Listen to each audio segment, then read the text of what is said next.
Ngayon ay ginugunita natin si Santa Rita de Cassia. Tinawag siyang santa ng imposibleng mga bagay dahil sa kanyang walang kapantay na pananampalataya at pagsunod sa kalooban ng Diyos. Si Santa Rita ay maagang ipinakasal sa isang lalaking marahas at mainitin ng ulo. Sa kanyang pagtitiis at panalangin, unti-unting nagbago ang puso ng kanyang asawa.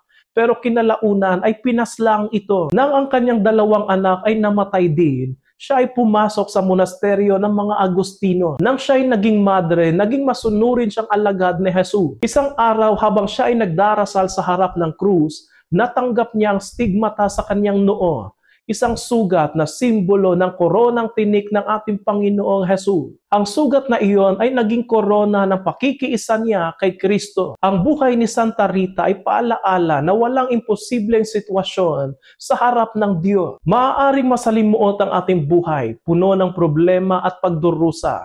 Pero kapag ang ating puso ay tapat at mapagpakumbaba, ang Diyos ay gumagawa ng paraan para tulungan tayo. Nawa tulungan tayo ni Santa Rita na yakapin ang ating mga krus ng may pananampalataya at huwag tayong mawala ng pag-asa dahil ang biyaya ng Diyos ay laging sapat sa lahat ng tapat sa Kanya. Santa Rita ng Cassia, ipanalangin mo kami.